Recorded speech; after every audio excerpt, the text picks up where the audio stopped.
दोस्तों आज से करीबन 30 साल पहले इंडिया का सबसे बड़ा शेयर मार्केट स्कैम हुआ था और इसके पीछे हाथ था हर्षित मेहता का। एक समय में शेयर मार्केट के बादशाह के नाम से प्रसिद्ध हर्षित मेहता के साथ आखिर ऐसा क्या हुआ कि जिस हार को वो सोच भी नहीं सकते थे उनके सामने थी। नमस्कार दोस्तों, मैं हूं आप सभी का दोस्त मानवेंद्र और स्वागत है आपका हमारी एक और नई वीडियो में।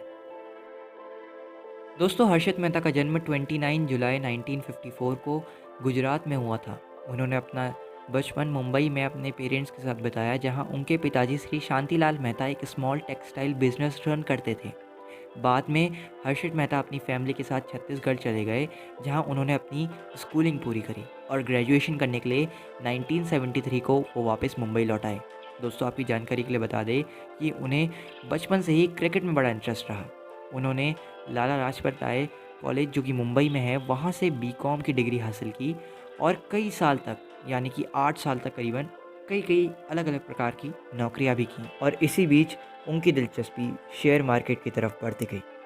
वह एक ब्रोकेज फर्म से जुड़ गए। हर्षित मेहता ने अपने तेज तर्रार दिमाग की वजह से 1984 में बॉम्बे स्टॉक एक्सचेंज BSE के दलाल बन गए, यानी कि ब्रोकर बन गए, और यहीं से उनका सफ़र एज अ स्कैमस्टर शुरू हुआ।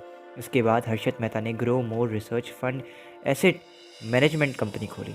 कुछ ही सालों में उन्हें काफ़ी शोहरत, काफ़ी फेम हासिल हुई, जिसके बाद सेलिब्रिटीज़ ने उनकी फर्म में निवेश करना शुरू कर दिया। इसके बाद हर्षित मेहता लगातार सफलता की नई ऊंचाइयों पर चढ़ते रहे और शेयर मार्केट में द बिग बुल के नाम से मशहूर हो गए। उस समय सभी ने हर्षित मेहता की फर्म में निवेश करना शुरू किया। शेयर मार्केट में हर्षित मेहता का नाम गूंजने लगा। हर्षित मेहता ने इतने कम समय में सफलता हासिल करने के लिए उस समय खूब सुर्खियां बटोरी। 90 के दशक में हर्षित मेहता ने शेयर मार्केट में खूब पॉपुलैरिटी गेन करी।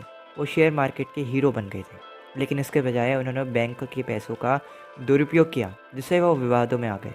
दरअसल उस दौरान बैंकों को इक्विटी मार्केट में निवेश करने की इजाज़त नहीं थी। वह इनलीगल माना जाता था उस समय में। उस समय अगर किसी बैंक को दूसरे बैंक से कर्जा लेना पड़ता था तो नियम यह था कि इसके लिए उन्हें बैंकों को रसीदें और बॉन्ड दूसरे बैंकों में जमा करनी पड़ती थी, और प्रक्रिया सीधे माध्यम से नहीं बल्कि ब्रोकर्स के माध्यम से थी, जिसे हर्षित मेहता ने गलत इस्तेमाल किया। आइए आपको उसे डिटेल में समझाते हैं।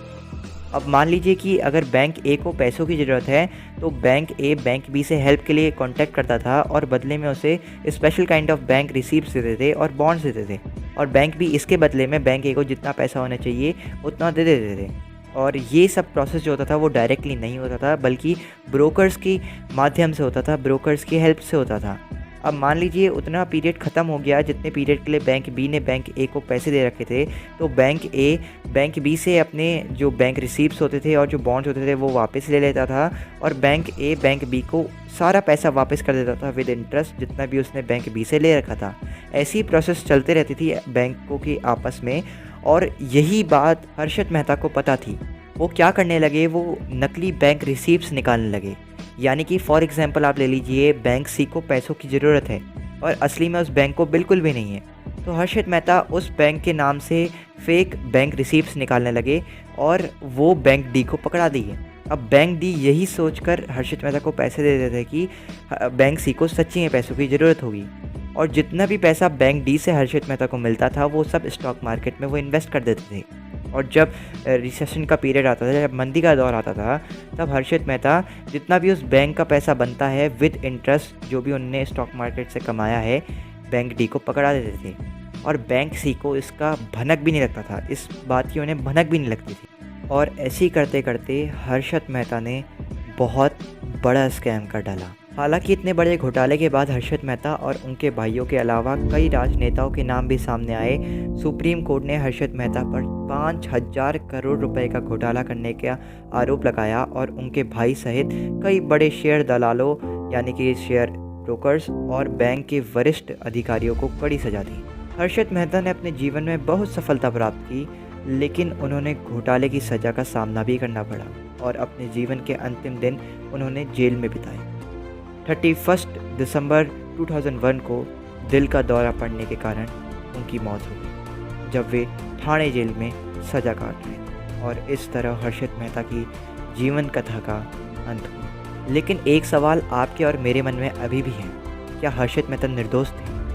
कई फाइनेंशियल एक्सपर्ट्स का मानना है कि हर्षद मेहता ने कोई फ्रॉड नहीं करा, कोई धोखाधड़ी नहीं करी, कोई स्कैम नहीं करा। उन्होंने सिर्फ व्यवस्था में लूप होल्स का फ़ायदा उठाया जो उस समय में ज़्यादातर मार्केट प्लेयर्स कर रहे थे। लेकिन आप जो भी बोलिए, हर्षद मेहता एक सच्चे इंसान थे। वो चाहते तो वो देश भी छोड़कर भाग सकते थे, लेकिन उन्होंने ऐसा बिल्कुल नहीं करा। ऐसे सच्चे व ईमानदार व्यक्ति को मेरा तहे दिल से प्रणाम। धन्यवाद। Yes,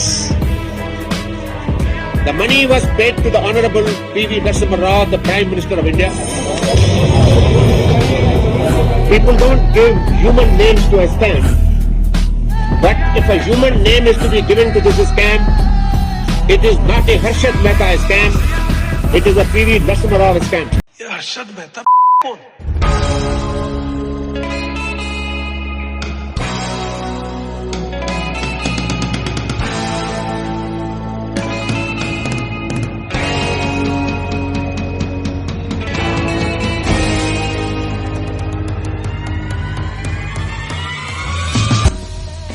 पैसा बनाना बुरी बात है।